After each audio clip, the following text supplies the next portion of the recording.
উঠল প্রতিনিয়ত সেই আজানের ধ্বনি। আপনি খাবারটা শেষ করে দৌড়ে চলে গেলেন নামাজ পড়তে।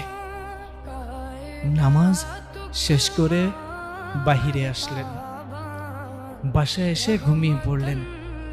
সকালে ঘুম থেকে উঠে ফজরের নামাজ আদায় করে প্রকৃতির সৌন্দর্য উপভোগ করছেন। কত সুন্দর পাখির কিচিরমিচির, সূর্যটা কত সুন্দর লাল রক্তিম ধারণ করে আছে। সবকিছুর প্রেমে পড়ে গেলেন। আগে কখনো কোনোদিন এই প্রকৃতি ঠিক এমন করে আপনি দেখেননি, আপনার কাছে এমন করে মনেও হয়নি। এসব ভাবতে ভাবতে আপনি সামনের দিকে এগিয়ে যাচ্ছেন।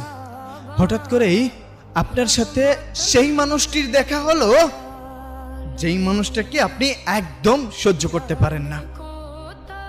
স্যার, একটু ভাবুন, তখন আপনার ইমোশনটা কেমন হবে? আপনি তার সাথে তর্ক বিতর্ক করার বদলে তাকে বুকে টেনে নিলেন। সে অবাক হয়ে গেল, কি হয়েছে? আপনি কান্না করে দিয়ে সামনের দিকে আগালেন।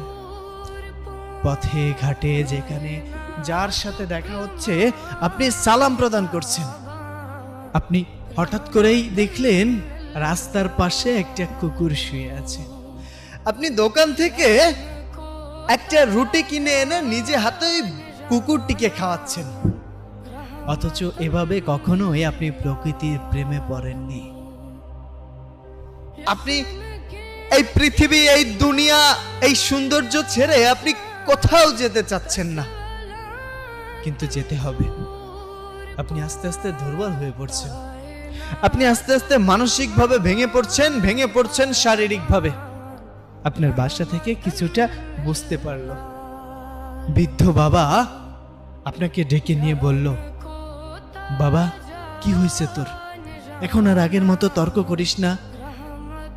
যে খাবার নিয়ে সারা দিন অভিযোগ করতিস, এখন যে খাবার দেয়া হয় সেটাই চোখ বন্ধ করে খেয়ে নিস।